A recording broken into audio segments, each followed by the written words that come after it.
नमस्कार, मैं हूं नारायण शर्मा और आप देख रहे हैं AINS न्यूज 24 चैनल। अब खबरें विस्तार से।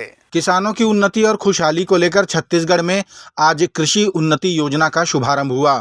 बालोद जिले में आयोजित राज्य स्तरीय कार्यक्रम में मुख्यमंत्री विष्णुदेव साय ने बटन दबाकर किसानों के खाते में 13,320 करोड़ रुपए की राशि हस्तांतरित की। इस मौके पर किसानों को धान आदान राशि का प्रमाण पत्र भी वितरित किया गया। बता दें कि आज 24,75,000 किसानों के खातों में राशि भेजी गई। मुख्यमंत्री ने इस मौके पर कहा कि हमने छत्तीसगढ़ के सभी रहवासियों से जो वादे किए हैं सभी पे अमल किया जाएगा। और बड़े बड़े काम मोदी के गारंटी ला पूरा करत हन, लेकिन ओकर अलावे भी बड़े बड़े काम हमन करत हन। आज सवेरे सवेरे 3 ठन नया हवाई जहाज चला के आए हन, ओकर शुभारंभ करके आए हन।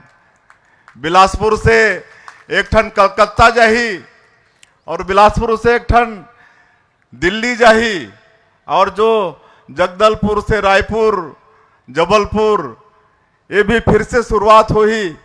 ये 3 ठन हवाई जहाज आज शुरू करके सवेरे सवेरे हमन आए हैं। और आज बड़े सौभाग्य की बात है कि हमारे देश के यशस्वी प्रधानमंत्री आज रेलवे के सेक्टर में बहुत बड़ा योगदान 7,000 करोड़ से ज्यादा के काम हमारे छत्तीसगढ़ पर स्वीकृत करेंगे। 7,000 करोड़ रेलवे के क्षेत्र में एक साल में इतना राशि कभी नहीं मिले रही, लेकिन हमारे देश के यशस्वी प्रधानमंत्री 7,000 करोड़ से ज्यादा के राशि और आज भूमि पूजन और लोकार्पण के कार्यक्रम रही से वर्चुअली हमारे प्रधानमंत्री जुड़ के वो कार्यक्रम ला संपन्न करीने।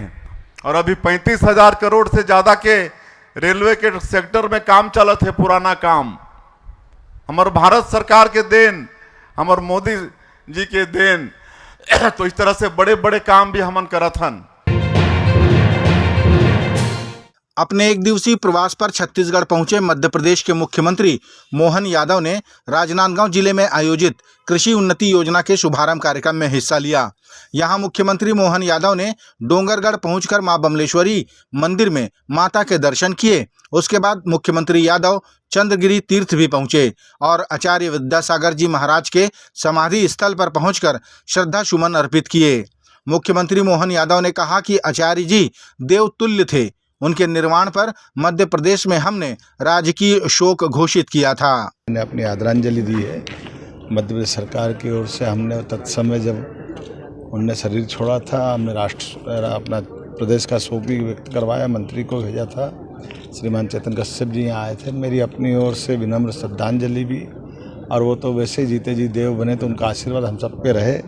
हमारे हाथ से सत्कर्म होता रहे, परमात्मा सब पे कृपा करे, सबकी मनोकामना पूर्ण हो। और उनने जो मोक्ष मार्ग लिया है, ये मोक्ष मार्ग पूरे भारत का नहीं, दुनिया की मानवता संस्कृति का भला करे। ओम शांति। छत्तीसगढ़ के पूर्व मुख्यमंत्री भूपेश बघेल ने केंद्र सरकार द्वारा CAA नोटिफिकेशन जारी करने पर अपनी प्रतिक्रिया व्यक्त की। भूपेश बघेल ने कहा कि पिछले 10 सालों में महंगाई और बेरोजगारी के अलावा केंद्र सरकार ने और क्या दिया। उन्होंने CAA को छत्तीसगढ़ के लोगों के लिए अहितकारी बताया। पूर्व मुख्यमंत्री ने दलील दी कि आज भी जंगलों में रहने वाले कई लोगों के पास उनका पहचान पत्र नहीं है। ऐसे में वे कैसे साबित करेंगे कि वे भारतीय हैं? क्योंकि हमको इसमें प्रमाणित करना है कि मैं भारतीय हूँ, ये प्रमाणित मुझे करना पड़ेगा। और यहाँ बहुत सारे हमारे, चाहे अनुसूचित जाति के हो, जनजाति को, जो जंगल में रह रहे हैं, बहुत सारे ऐसे लोग हैं जिसके पास आधार कार्ड नहीं है, जिसके पास जाति प्रमाण पत्र नहीं है। ऐसे लोग अपने आप को प्रमाणित करने में कितने दिक्कत का सामना करना पड़ेगा। ये तो राजनीतिक लाभ के लिए कर रहे हैं, लेकिन आम जनता की तकलीफ होगी। अब मैं भारतीय हूँ, मुझे क्यों प्रमाणित करने की जरूरत पड़ेगी? ये जो भारतीय जनता पार्टी जो साथी हैं, लगातार ये कहते थे यहाँ रोहिंग्या मुसलमान आए हैं। अब सरकार में आए, कितने रोहिंग्या मुसलमान आए बता दो भाई। 4 महीने तुम्हारी सरकार को गए, अब बताओ यहाँ छत्तीसगढ़ में कितने रोहिंग्या मुसलमान हैं? क्यों नहीं बता रहे हो? मध्य प्रदेश के मुख्यमंत्री मोहन यादव ने छत्तीसगढ़ भारतीय जनता पार्टी कार्यालय में रायपुर लोकसभा के पदाधिकारियों की बैठक ली। यहां उन्होंने प्रधानमंत्री के 400 पार के लक्ष्य को सामने रखते हुए छत्तीसगढ़ की 11 सीटों को बेहद महत्वपूर्ण बताया। इस बैठक में रायपुर लोकसभा के प्रत्याशी ब्रजमोहन अग्रवाल भी उपस्थित थे। भारतीय जनता पार्टी की राष्ट्रीय योजना के अंतर्गत क्लस्टर की मीटिंग लेने को मुझे आना था। मुझे इस बात की खुशी है कि हमारे कार्यकर्ताओं ने अपनी विधानसभा की जीत भी पूरी दमदारी से जीते हैं और आने वाले समय में उन्होंने संकल्प किया है माननीय नरेंद्र मोदी जी के नेतृत्व में फिर एक बार भाजपा सरकार, अब की बार 400 पार, और जो हमारा रिकॉर्ड पिछले 3.5 लाख मतों से जीतने का है, मुझे पूरा भरोसा सबने आश्वस्त किया है। हमारे कार्यकर्ता अपनी मेहनत के भरोसे से निश्चित रूप से उससे कई गुना ज़्यादा वोट से जीतेंगे। मेरी अपनी ओर से बधाई, बहुत बहुत धन्यवाद। नालंदा बिहार की एक युवती की लाश राजधानी रायपुर के होटल रिलैक्स इन के कमरे में मिलने से क्षेत्र में सनसनी फैल गई। प्राप्त जानकारी के अनुसार मृत युवती का नाम जोया खातून बताया जा रहा है और वो अपनी सहेली के साथ विगत 8 मार्च से होटल में ठहरी थी। सोमवार को सहेली होटल से बाहर चली गई, तब से कमरा बंद ही था। पुलिस ने कमरे को सील कर दिया है और बॉडी को पोस्टमार्टम के लिए भेजकर जांच प्रारंभ कर दी है। होटल रिलैक्स इन नाम का है होटल है, जिसमें एक रूम में एक महिला की बॉडी बेड पे मिली है।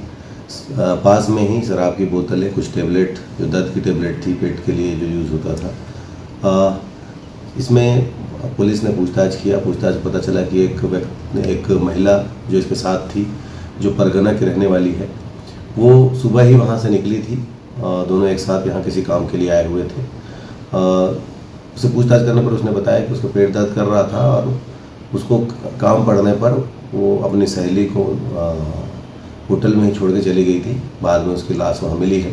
इसमें जो महिला है, जिसकी पहचान जोया खातून के रूप में की गई है, जो नालंदा की बिहार की रहने वाली है, इसका पीएम कराया गया है और जो भी तथ्य इसमें सामने आएंगे उसके आधार पर वैधानिक कार्रवाई। सुसाइड जैसे कुछ ऐसा मामला फिलहाल तो ऐसा नहीं लग रहा है। जो भी पीएम से ही स्पष्ट होगा, जिस प्रकार से शराब की बोतलें, वहाँ टैबलेट मिली है, तो जो भी पीएम से जो तथ्य आएंगे उसके आधार पर कार्रवाई होगी। छत्तीसगढ़ के बीजापुर, सुकमा और दंतेवाड़ा की सरहद पॉइंट पर बड़े नक्सली लीडरों की मौजूदगी की सूचना पर तीनों जिलों की पुलिस टीम रवाना हुई। मौके पर पहुंचते ही नक्सलियों ने जवानों पर ताबड़तोड़ फायरिंग शुरू कर दी। मुठभेड़ के बाद नक्सली पेड़ और पहाड़ी की आड़ लेकर भागने में कामयाब हो गए। मुठभेड़ के बाद पुलिस जवानों ने सर्चिंग की तो पीडिया पंचायत कमांडर भीमा का शव बरामद हुआ। साथ में एक भरमार बंदूक, छर्रा, टिफिन बम, बैटरी और दैनिक उपयोग की सामग्रियां भी प्राप्त हुईं। 15 से 20 मिनट तक मुठभेड़ चला। मुठभेड़ पश्चात वहाँ पर जब सर्च ऑपरेशन किया गया तो उसमें हमें एक नक्सली का शव, जिसकी शिनाख्ती के पश्चात वो पीडिया मिलिशिया सेक्शन 1 कमांडर भीमा उर्फ दड़िया पुनेम है, पीडिया के ही निवासी हैं, और साथ में भरमार वेपन, एक टिफ़िन बम और अन्य जो दैनिक उपयोगी सामग्री है वो हमें प्राप्त हुआ। इसके पश्चात और सर्च ऑपरेशन करते करते टीम वापस सुरक्षित पहुँचे। इसमें मैं बताना चाहूँगा कि जो भीमा पुनेम है उनके खिलाफ पूर्व से दंतेवाड़ा और बीजापुर में 2 अपराध पंजीबद्ध है, और मैं मानता हूँ कि ये पूरा श्रेय जो है वो फील्ड कमांडर्स राहुल गोविंद और डीआरजी बस्तर फाइटर के जो लड़के हैं, सीआरपीएफ के जो अपने जवान हैं, उनको है कि उन्होंने सक्सेसफुली ये ऑपरेशन को कंडक्ट किया और हमें उसमें एक सफलता भी प्राप्त हुई। क्योंकि रायपुर जिले की पुलिस द्वारा आगामी लोकसभा चुनाव के मद्देनजर विभिन्न स्थानों पर आकस्मिक चेकिंग की जा रही है।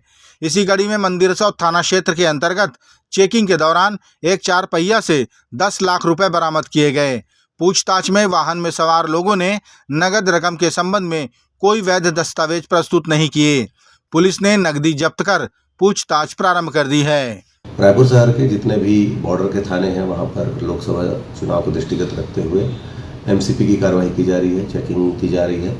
इसमें एक गाड़ी से 10 लाख रुपए बरामद किया गया था। इसमें स्वरूप अग्रवाल, प्रथम अग्रवाल, आकाश अग्रवाल नाम के 3 व्यक्ति सवार थे। इनके बैग से 10 लाख रुपए बरामद हुआ है। उसको 102 के तहत जब्त किया गया है। इसकी जांच की जा रही है, कहाँ से रकम लाई जा रही थी, इतनी मात्रा में, इसकी कार्रवाई की जा रही है। ये थे आज के प्रमुख समाचार। आप देख रहे थे हमारा लोकप्रिय यूट्यूब चैनल AINS न्यूज़ 24। अब हमें इजाजत दीजिए। कल तक रोजाना की ताज़ा खबरों के लिए आप देखते रहिए हमारा लोकप्रिय यूट्यूब चैनल। हमारे यूट्यूब चैनल को लाइक, सब्सक्राइब और बेल आइकॉन का बटन दबाना ना भूलें। नमस्कार।